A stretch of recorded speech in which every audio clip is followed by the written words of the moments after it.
सत्ता में आज सबसे पहले हम उस खतरे की बात करेंगे जो फिर बहुत बड़े हादसे का सिग्नल दे रहा है, लेकिन कोई भी उसे सुनने के लिए तैयार नहीं है। इस सिग्नल का अलार्म बज रहा है देश की राजधानी दिल्ली से करीब 450 किलोमीटर दूर उत्तराखंड के केदारनाथ में, जहां से आई कुछ तस्वीरें बहुत ज्यादा परेशान करने वाली है। और यह तस्वीर आज हर उस न्यूज मित्र को देखनी जरूरी है जिन्होंने केदारनाथ जाने की तैयारी कर ली है या फिर केदारधाम जाने का प्लान बना रहे हैं। अगर ऐसा है तो आप अपना ये प्लान कुछ दिनों के लिए आगे बढ़ा सकते हैं, और इसकी वजह है केदारनाथ धाम में लगा जाम ही जाम।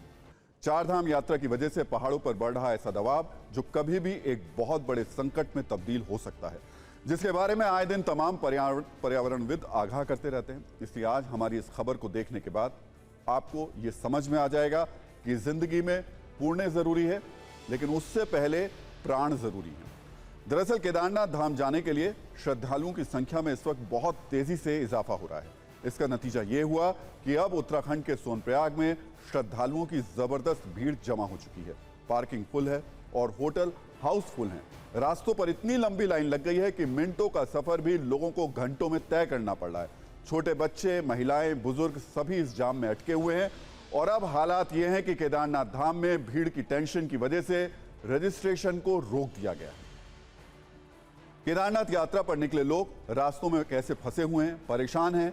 इसे ऐसे समझिए कि गुप्त काशी से लेकर सोनप्रयाग तक की दूरी सिर्फ 30 किलोमीटर है, लेकिन सड़कों पर इतनी गाड़ियां जमा हो गई हैं, इतने लोग आ गए हैं, इतनी लंबी लाइनें लग गई हैं कि इस 30 किलोमीटर की दूरी को पूरा करने में भी 7 से 8 घंटे लग रहे हैं।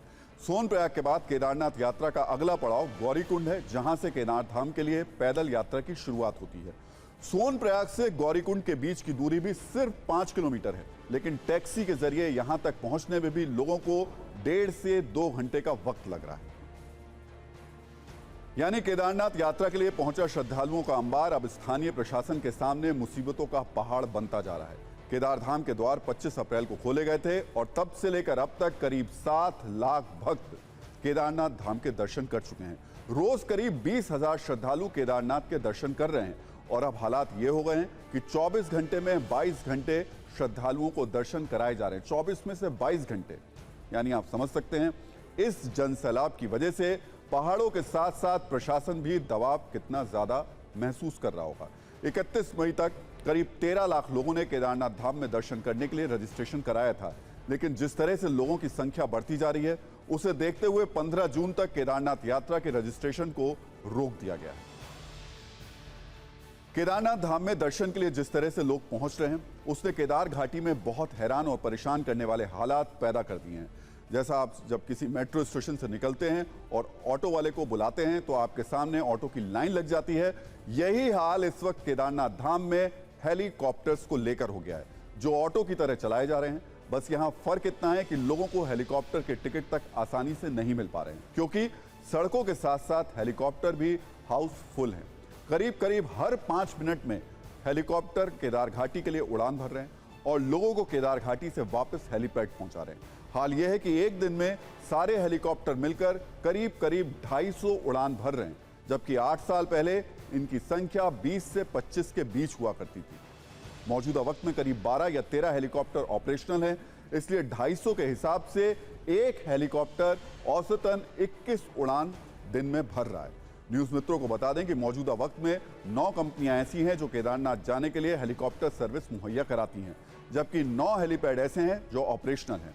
केदारनाथ के लिए 1997-98 तक सिर्फ एक हेलीपैड हुआ करता था, लेकिन विकास और व्यापार के नाम पर हम जिस तरीके से पहाड़ों के साथ खिलवाड़ कर रहे हैं वो एक बहुत बड़े खतरे का अलार्म है। और अब हालात ये हैं कि रास्तों पर गाड़ियों की कतार है, लोगों की लंबी लंबी लाइन है, होटल और पार्किंग फुल है और अब हेलीकॉप्टर भी हाउसफुल हो चुके हैं। लोगों को किस तरीके से दिक्कत हो रही है इस पर हमने अपने न्यूज मित्रों के लिए एक रील तैयार की है, जिसमें आपको तस्वीर आसानी से ये पूरी की पूरी समझ में आ जाएगी।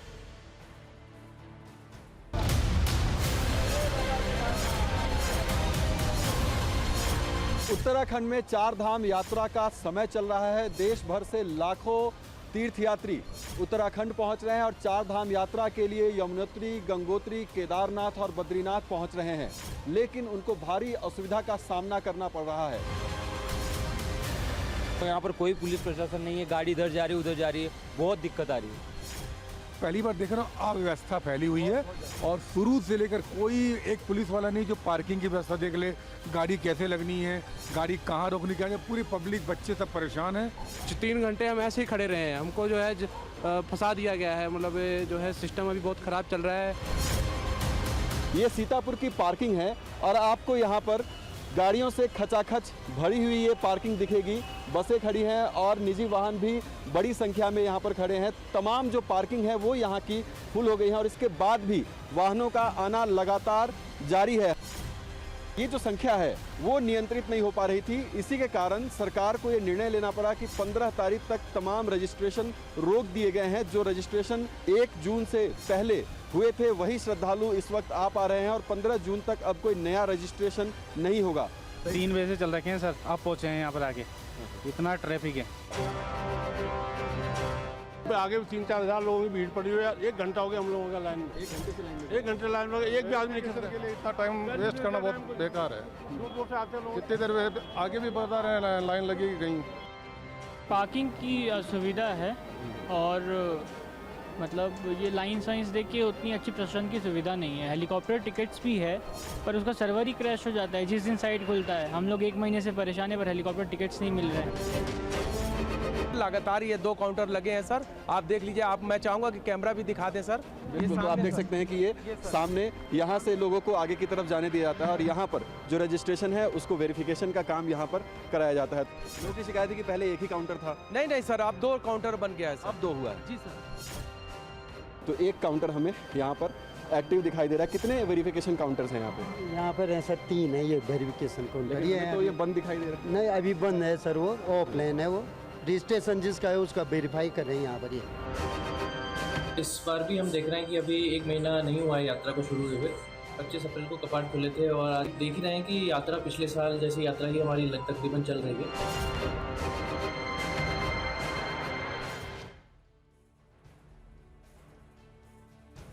तो सड़कों पर लगा ये जाम खतरे का अलार्म बजा रहा है। पहाड़ों के बीच उड़ते हेलीकॉप्टर डेंजर सिग्नल दे रहे हैं जिन्हें बार बार अनदेखा करने की कोशिश की जा रही है। हमने आपको ये बताया कि कैसे ये हेलीकॉप्टर ऑटो की तरह केदार घाटी में चलाए जा रहे हैं, लेकिन इसका पहाड़ों पर और केदार घाटी पर असर कितना डराने वाला है वो भी समझ लीजिए। कई पर्यावरणविद बार बार ये चेतावनी दे चुके हैं कि हेलीकॉप्टर के शोर से होने वाला कंपन केदार घाटी के लिए बहुत खतरनाक है। विशेषज्ञ कह रहे हैं कि केदारनाथ मंदिर ग्लेशियर को काटकर बनाया गया है, इसलिए हेलीकॉप्टर की तेज आवाज से घाटी के दरकने और हेलीकॉप्टर से निकलने वाले धुएं के कार्बन से पूरा इलाका खतरे की जद में है। यानी हमने भगवान तक पहुंचने के ऐसे सरल और सुविधाजनक रास्ते तैयार कर लिए हैं कि अब भगवान के लिए ही मुसीबतें खड़ी कर दी हैं। वैसे न्यूज मित्रों को बता दें कि साल 2015 में दोआबा पर्यावरण समिति ने नेशनल ग्रीन ट्रिब्यूनल यानी एनजीटी से केदारनाथ घाटी में हेलीकॉप्टर सर्विस बंद करने की अपील की थी। इसके पीछे वजह यह बताई गई थी कि हेलीकॉप्टर कम ऊंचाई पर उड़ान भरते हैं और उड़ान भरने के लिए जो पैरामीटर सेट किए गए हैं उसका भी उल्लंघन किया जा रहा है। दावा किया गया था कि कम ऊंचाई पर उड़ान भरने की वजह से हेलीकॉप्टर से 2 गुनी आवाज निकलती है जो घाटी के लिए खतरा है। हालांकि एनजीटी ने हेलीकॉप्टर सर्विस पर रोक लगाने से तो इनकार कर दिया था, लेकिन उत्तराखंड सरकार को सख्त नियम बनाने के निर्देश दिए थे। आरोप लगाया जाता है कि आज भी ये हेलीकॉप्टर सिर्फ 250 मीटर की ऊंचाई पर उड़ते हैं, जिससे उनके फेरे जल्दी पूरे हो जाते हैं और फ्यूल भी कम खर्च होता है। लेकिन ये व्यापारवादी सोच किस तरीके से पहाड़ों की दुश्मन बन रही है, ये कोई समझने को तैयार नहीं है। एक्सपर्ट्स क्या कह रहे हैं, ये सुनना भी जरूरी है। केदारनाथ घाटी में जिस तरह से लगातार हेलीकॉप्टर की संख्या बढ़ती चली जा रही है, तो ये कई तरह से लाभप्रद नहीं कहा जा सकता और ये एक बिजनेस मॉडल हो सकता है, लेकिन कहीं आने वाले समय में ये कई रूप में ठीक नहीं है। पहली बड़ी बात तो ये है कि जिस तरह से हेलीकॉप्टर शोर करते हैं लैंड करते समय और उड़ते समय, उसका एक सीधा असर पूरी घाटी में जाता है और उसके स्वीकार लेना चाहिए कि नॉइस का पॉल्यूशन ही सवाल नहीं है, बल्कि साथ में जो वाइब्रेशन है, उन वाइब्रेशन के कारण हर चीज़ पर उसका असर पड़ता है, क्योंकि ये बड़ा सेंसिटिव इलाका है। अब हम आपको बताते हैं कि लोग पुण्य कमाने के लिए केदारनाथ यात्रा या फिर 4 धाम यात्रा पर जाते तो हैं, लेकिन इस यात्रा के दौरान पहाड़ों के साथ वो जो कुछ करते हैं वो किसी पाप से कम नहीं है। ये पाप है कचरे के पहाड़ का। आज ऐसे ही कई लोगों को हैरानी के साथ साथ थोड़ी शर्मिंदगी भी ये जानकर होगी कि 4 धाम यात्रा के दौरान सिर्फ रुद्रप्रयाग से रोज 30 क्विंटल कचरे का ढेर साफ किया जा रहा है। रुद्रप्रयाग को आप ऐसा जंक्शन कह सकते हैं जहां से केदारनाथ और बद्रीनाथ के लिए अलग अलग रास्ता जाता है। उस रुद्रप्रयाग से रोज जिस 30 क्विंटल कचरे का ढेर साफ किया जा रहा है उसमें से करीब 2 से 3 क्विंटल कचरा सिंगल यूज और मल्टी लेयर प्लास्टिक है और ये खुद अर्बन डेवलपमेंट डायरेक्टरेट के अधिकारी का बयान है। इस कचरे में प्लास्टिक के अलावा स्नैक्स और कैंडी के खाली रैपर और टूटे हुए जूते चप्पल भी बड़ी मात्रा में मौजूद हैं। यानी कभी 4 धाम यात्रा के नाम पर, कभी घूमने के नाम पर, तो कभी गर्मियों की छुट्टियों के नाम पर पहाड़ पर जाना हर किसी को पसंद तो है, लेकिन हमारी आप सभी से ये अपील है कि पहाड़ पर जाते वक्त कुछ नैतिक जिम्मेदारियों को नोट करके भी अपने साथ ले जाइए, वरना इसके नतीजे आने वाले वक्त में भयानक हो सकते हैं।